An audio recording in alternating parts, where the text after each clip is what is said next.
Confusion mounts over the U.S. cybersecurity stance on Russia, a massive cyber attack hits over 4,000 ISPs, and cybersecurity jobs remain hard to land despite worsening talent shortages. This is Cybersecurity Today. I'm your host, Jim Love.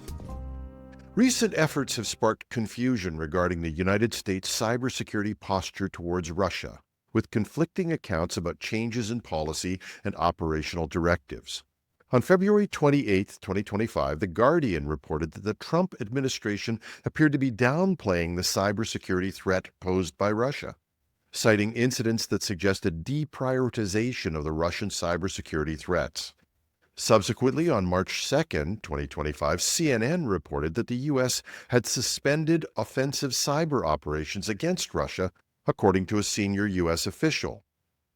In response to these reports, both the Pentagon and the Cybersecurity and Infrastructure Security Agency, CISA, have denied any changes in U.S. cyber policy towards Russia.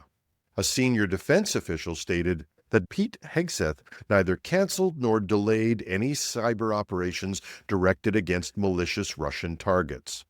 Similarly, CISA emphasized that its mission to defend against all cyber threats, including those from Russia, remains unchanged.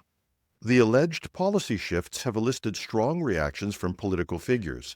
Senate Minority Leader Chuck Schumer criticized the purported pause in cyber operations against Russia, arguing that it gives President Vladimir Putin a free pass and jeopardizes American national security.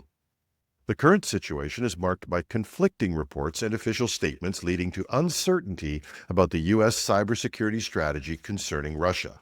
And while some sources suggest a de-escalation in offensive cyber operations, official channels maintain there has been no change in policy. Given statements from Donald Trump, J.D. Vance, and others, it's reasonable to assume that the U.S. is looking to have closer ties with Russia. But whether that means the cyber war is over is a real question. A widespread cyber attack has compromised more than 4,000 internet service providers, ISPs, deploying information-stealing malware and cryptocurrency miners on infected systems. The attack, which primarily impacted networks in China and on the U.S. West Coast, appears to be a coordinated effort targeting secured infrastructure. The attackers gained access using brute force techniques to crack passwords, then used scripting languages like Python and PowerShell to disable security features and deploy their malware. The operation included network scanning tools and mechanisms to kill processes that might detect crypto miners. The malware, which is capable of extracting sensitive data, capturing screenshots, and stealing cryptocurrency wallet addresses, transmitted stolen information to a command and control server via a Telegram bot. Analysis of the malware's code reveals text files contained over 4,000 target IP addresses and passwords, suggesting a premeditated and systematic assault on vulnerable systems. The attack highlights the growing trend of cybercriminals leveraging compromised ISPs to gain widespread access to networks, with financial gain and persistent infiltration as their key objectives. The full scope of the damage remains unclear, but the incident reinforces how exposed infrastructure can quickly become a conduit for large-scale cybercrime.